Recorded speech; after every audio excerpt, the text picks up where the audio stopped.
حضرت لقمان کی ثنا اور ان کی بعض نصیحتوں کا ذکر قرآن مجید میں بڑی عظمت و شان کے ساتھ بیان کیا گیا ہے، اور انہی کے نام پر قرآن مجید کی ایک سورت کا نام سورہ لقمان رکھا گیا۔ مورخین نے فرمایا کہ آپ حضرت ایوب علیہ السلام کے بانجے تھے، اور بعض کا قول ہے کہ آپ حضرت ایوب علیہ السلام کے خالہ زاد بھائی تھے۔ حضرت لقمان نے 1000 برس کی عمر پائی، یہاں تک کہ حضرت داؤد علیہ السلام کی صحبت میں رہ کر ان سے علم سیکھا، اور حضرت داؤد علیہ السلام کی دور نبوت سے پہلے آپ بنی اسرائیل کے مفتی تھے، مگر جب حضرت داؤد علیہ السلام منصب نبوت پر فائز ہو گئے تو آپ نے فتویٰ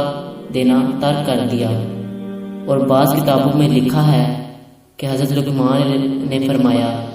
کہ میں نے 4000 نبیوں کی خدمت میں حاضری دی ہے، اور ان پیغمبروں کے مقدس کلاموں میں سے 8 باتوں کو میں نے چن کر یاد کر لیا ہے،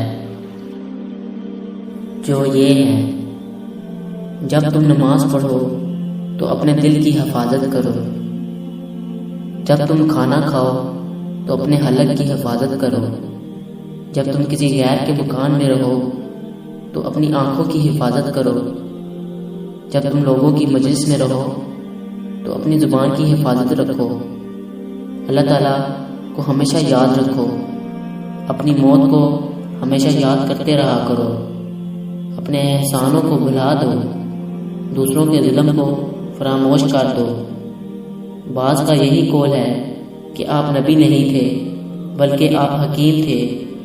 اللہ تعالیٰ نے آپ کے سینے کو حکمتوں کا خزینہ بنا دیا تھا۔